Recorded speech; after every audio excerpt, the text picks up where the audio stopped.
Shalom Bapak Ibu, kembali lagi di dalam sarapan. Kita sama-sama akan merenungkan sebuah topik tentang dari kebencian menuju kasih.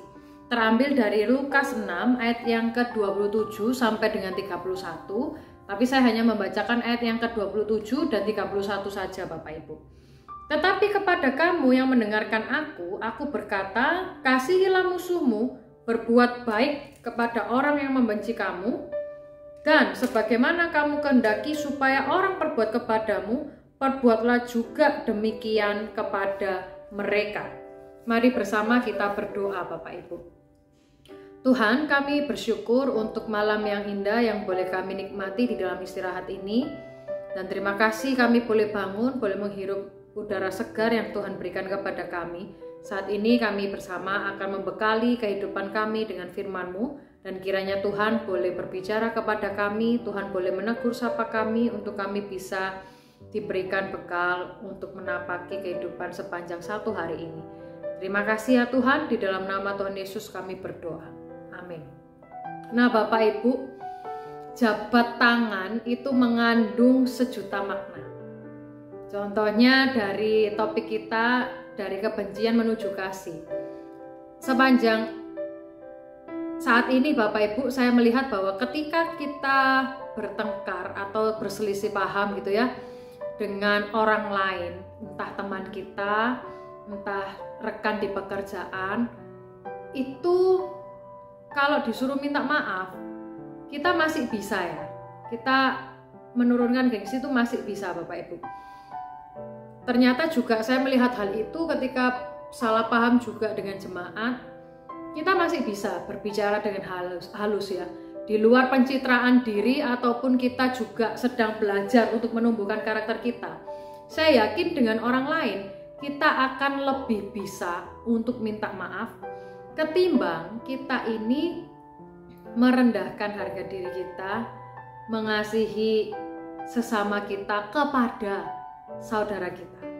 Karena kenapa Bapak Ibu? Ternyata sepanjang yang saya alami, orang yang menyakiti kita paling dalam, orang yang juga seringkali salah paham dengan kita, itu kita sangat sulit untuk mengasihi ya.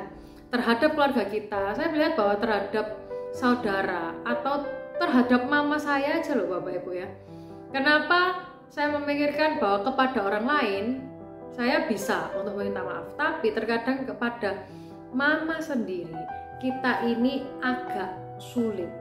Terhadap orang-orang yang kita sayang, orang yang terdekat kita sulit untuk meminta maaf.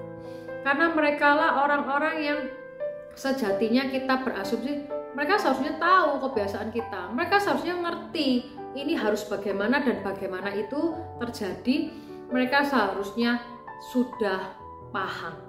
Nah hal inilah yang membuat kita ini menjadi lebih marah dan merasa benci, tidak dihargai, merasa bahwa diri kita ini tidak sepatutnya minta maaf.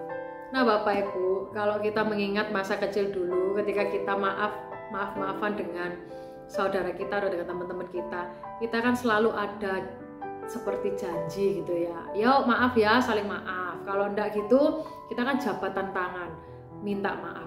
Tanda ini membuat kita ini berasa bahwa oke, semua persoalan sudah selesai. Semua kesalahpahaman ini sudah diakhiri karena kita sudah jabat tangan dan sudah meminta maaf. Nah ini sama halnya dengan juga yang dijelaskan oleh Yesus Bapak Ibu. Perintah Allah adalah konsep yang mengubahkan hidup. Untuk mengasihi musuh-musuh kita seperti yang Kristus ajarkan, itu membuat kita dibukakan jalan perubahan mendasar. Sebagaimana yang Rasul Paulus tuliskan kepada kita, barang siapa yang memberikan maaf itu, mereka itu seperti ciptaan baru, yang lama sudah berlalu dan sesungguhnya yang baru sudah datang.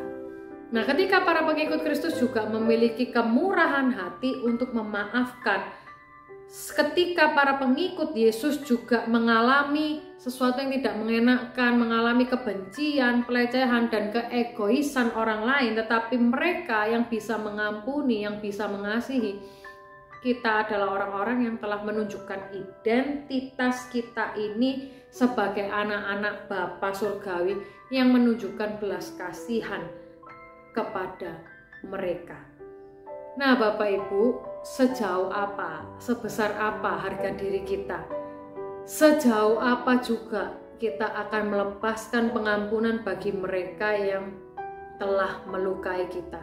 Hanya dengan kasih Bapak Ibu, hanya dengan kasih kita bisa melihat bahwa Tuhan hadir di dalam diri kita dan juga sesama kita.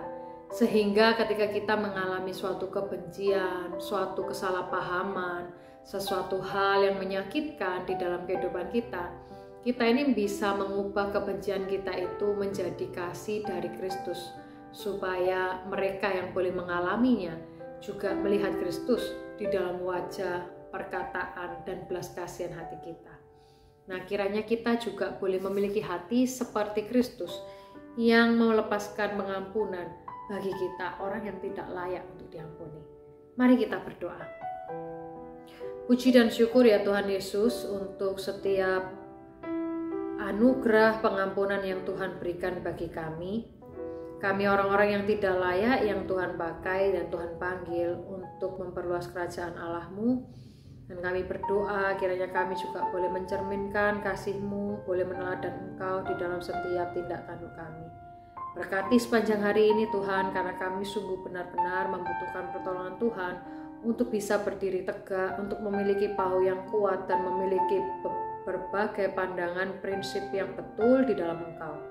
Maka Tuhan, sandinganlah kami dengan Engkau supaya kami ini Tuhan bisa terkoneksi terus bersama dengan Tuhan. Demi Yesus Kristus kami berdoa. Amin. Sampai jumpa Bapak Ibu, Tuhan Yesus memberkati setiap kita.